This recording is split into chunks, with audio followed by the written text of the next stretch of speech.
Conference ꯇꯧꯖꯔꯤꯕꯁꯤꯒꯤ ꯃꯔꯨꯑꯣꯏꯕꯁꯤ ꯃꯅꯤꯄꯨꯔꯗ ꯑꯩꯈꯣꯏꯒꯤ ꯂꯩꯔꯤꯕ ꯃꯍꯩ ꯃꯁꯤꯡ ꯇꯝꯕꯒꯤ ꯀꯥꯡꯂꯣꯟꯒꯤ ꯃꯥꯒꯤ ꯊꯥꯛ ꯃꯌꯥꯝ ꯂꯩꯕꯁꯤꯒꯤ ꯃꯅꯨꯡ ꯆꯟꯅ ꯀꯣꯂꯦꯖꯦꯠ ꯏꯖꯨꯀꯦꯁꯟꯁꯤ ꯃꯔꯨꯑꯣꯏꯕ ꯑꯃꯅꯤ ꯍꯥꯏꯗꯅ ꯑꯗꯨꯝ ꯂꯧꯅꯔꯒ ꯑꯩꯈꯣꯏ ꯁꯦꯝꯗꯣꯛꯅꯕ ꯆꯨꯝꯊꯣꯛꯅꯕ ꯑꯃꯁꯨꯡ ꯍꯦꯟꯅ ꯐꯒꯠꯅꯅꯕ ꯍꯣꯠꯅꯗꯨꯅ ꯃꯥꯏꯀꯩ ꯀꯌꯥꯗꯒꯤ ꯁꯦꯛꯁꯟ ꯀꯌꯥꯗꯒꯤ ꯍꯣꯠꯅꯗꯨꯅ ꯂꯥꯛꯂꯒꯁꯨ ꯃꯔꯨꯑꯣꯏꯅ ꯑꯁꯤꯒꯤ ꯀꯣꯂꯦꯖꯦꯠ ꯏꯖꯨꯀꯦꯁꯟꯁꯤꯕꯨ ꯒꯤ ꯊꯋꯥꯏ ꯍꯥꯞꯀꯗꯧꯔꯤꯕ ꯃꯔꯨꯑꯣꯏꯅ ꯃꯍꯩꯔꯣꯏꯁꯤꯡꯕꯨ ꯇꯥꯛꯄꯤ ꯇꯝꯕꯤꯒꯗꯧꯔꯤꯕ ꯑꯣꯖꯥꯁꯤꯡꯒꯤ ꯑꯋꯥꯠꯄꯁꯤꯗꯤ ꯌꯥꯝ ꯉꯜꯂꯤꯉꯩ ꯃꯇꯝꯗꯒꯤ ꯑꯗꯨꯝ ꯂꯩꯔꯒ ꯂꯥꯛꯄꯅꯤ꯫ ꯃꯁꯤꯅ ꯃꯔꯝ ꯑꯣꯏꯔꯀꯥꯟꯗ ꯀꯣꯂꯦꯖ ꯏꯖꯨꯀꯦꯁꯟꯁꯤ ꯃꯇꯝꯒ ꯆꯨꯅꯕ ꯆꯥꯟꯅꯕ ꯃꯑꯣꯡꯗ ꯁꯦꯝꯒꯠꯄ ꯉꯝꯗꯕꯒꯤ ꯐꯤꯕꯝꯁꯤ ꯑꯗꯨꯝ ꯃꯥꯌꯣꯛꯅꯔꯒ ꯂꯥꯛꯏ꯫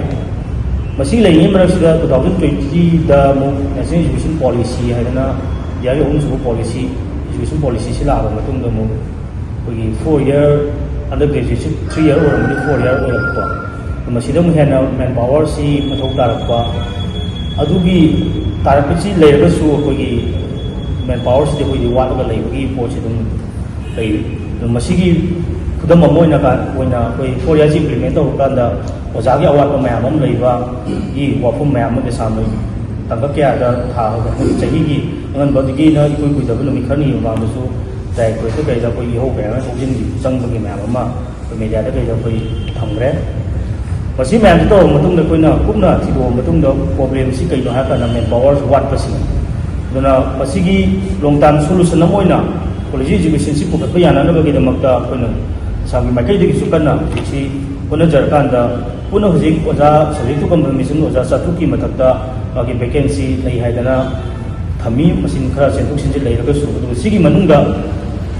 ꯑꯣꯖꯥ 132ꯁꯦ ꯃꯁꯤ ꯂꯧꯅꯅꯕ ꯄ꯭ꯔꯣꯁꯦꯁꯁꯤ ꯆꯍꯤ ꯈꯔꯒꯤ ꯃꯃꯥꯡꯗꯒꯤ ꯍꯧꯔꯛꯈꯤꯕꯅꯤ, ꯑꯗꯨꯕꯨ ꯍꯧꯔꯛꯈ꯭ꯔꯒꯁꯨ ꯃꯁꯤ ꯃꯄꯨꯡ ꯐꯥꯅ ꯔꯤꯀ꯭ꯔꯨꯏꯠꯃꯦꯟꯁꯤ ꯇꯧꯔꯀꯥꯟꯗ ꯑꯋꯥꯠꯄ ꯑꯣꯖꯥꯁꯤ ꯍꯥꯞꯄꯒꯤ ꯄꯣꯠꯁꯤꯗꯤ ꯇꯧꯗꯨꯅ ꯂꯥꯛꯄꯁꯤ ꯑꯊꯨꯕ ꯃꯇꯝꯗ ꯑꯩꯈꯣꯏꯒꯤ ꯗꯤꯃꯥꯟꯗꯤ ꯆꯍꯤꯁꯤ ꯂꯣꯏꯗ꯭ꯔꯤ ꯐꯥꯎꯕꯗ ꯃꯁꯤꯒꯤ ꯔꯤꯀ꯭ꯔꯨꯏꯠꯃꯦꯟꯁꯤ ꯂꯣꯏꯁꯤꯜꯂꯀꯥꯟꯗ ꯀꯣꯂꯦꯖꯀꯤ ꯑꯋꯥꯠꯄ ꯑꯣꯖꯥꯁꯤꯡꯁꯤ ꯍꯥꯞꯄꯤꯒꯗꯧꯕꯅꯤ ꯍꯥꯏꯕꯒꯤ ꯑꯀꯟꯕ ꯑꯩꯈꯣꯏꯒꯤ ꯊꯕꯛ ꯃꯌꯥꯝ ꯑꯃ ꯑꯩꯈꯣꯏ ꯆꯪꯁꯤꯟꯗꯅ ꯃꯔꯤ ꯂꯩꯕ ꯑꯣꯊꯣꯔꯤꯇꯤꯗ ꯀꯩꯗ ꯇꯛꯁꯤꯟꯖꯕ ꯈꯣꯡꯖꯪ ꯃꯌꯥꯝꯗꯁꯨ ꯑꯩꯈꯣꯏ ꯑꯦꯖꯦꯟꯗꯥ ꯑꯃ ꯍꯥꯞꯄꯒ ꯇꯧꯔꯛꯄꯒꯤ ꯃꯇꯨꯡ ꯏꯟꯅ ꯑꯩꯈꯣꯏꯒꯤ ꯃꯔꯤ ꯂꯩꯅꯕ ꯗꯥꯏꯔꯦꯛꯇꯣꯔꯁꯤꯅꯁꯨ ꯑꯗꯨꯒ ꯃꯁꯤꯒꯤ ꯃꯔꯤ ꯂꯩꯅꯕ ꯁꯦꯀ꯭ꯔꯦꯇꯔꯤꯗꯒꯤꯁꯨ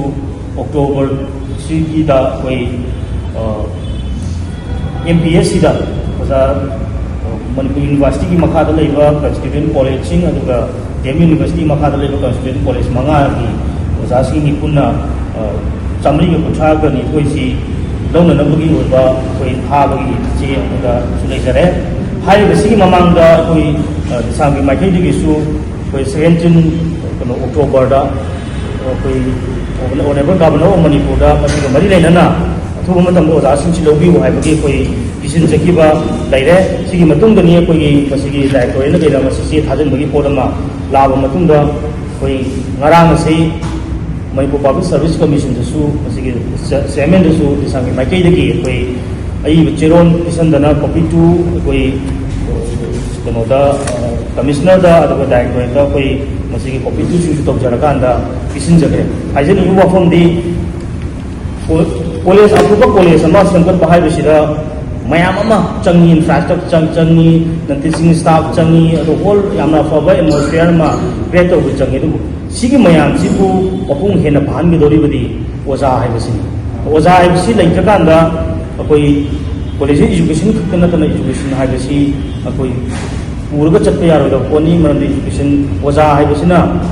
ꯏꯖꯨꯀꯦꯁꯟ ꯍꯥꯏꯕ ꯁꯤꯒꯨꯝꯕ ꯁꯤꯁꯇꯦꯝ ꯑꯁꯤꯒꯤ ꯍꯤꯃꯥꯏ ꯆꯨꯝꯂꯤꯕ ꯑꯗꯨꯒꯨꯝꯕ ꯃꯔꯨꯑꯣꯏꯕ ꯊꯧꯗꯥꯡ ꯂꯧꯔꯤꯕ ꯄꯣꯠ ꯑꯗꯨꯅꯤ꯫ ꯑꯗꯨꯅ ꯃꯁꯤꯒꯤ ꯃꯥꯏꯀꯩꯗꯒꯤ ꯌꯥꯝꯅ ꯑꯩꯈꯣꯏꯅ ꯑꯀꯟꯕ ꯃꯑꯣꯡꯗ ꯇꯛꯁꯤꯟꯖꯔꯤꯗꯤ ꯍꯣꯏ ꯑꯩꯈꯣꯏ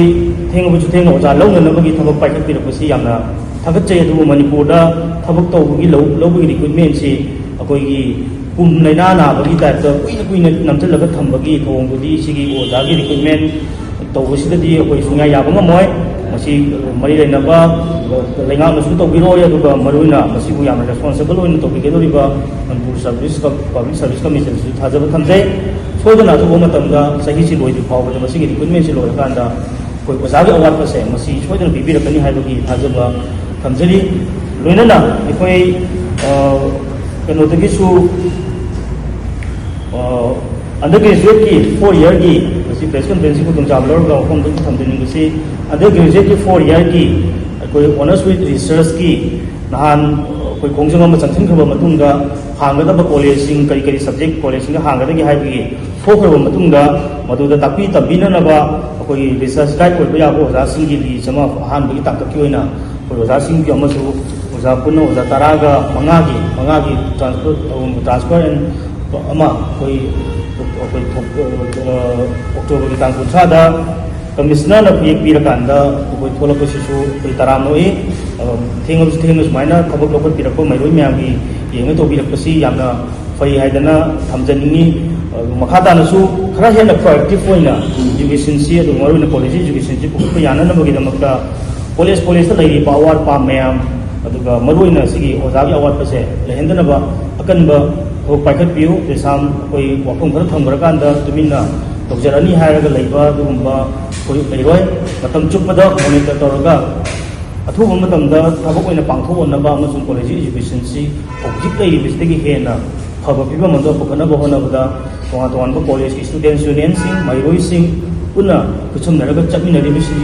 लेदना चमिनरगा हेना कोई थबक पाइखटकिनी हायबा वाफम सिसु देसाम की माइकेदगी थमजे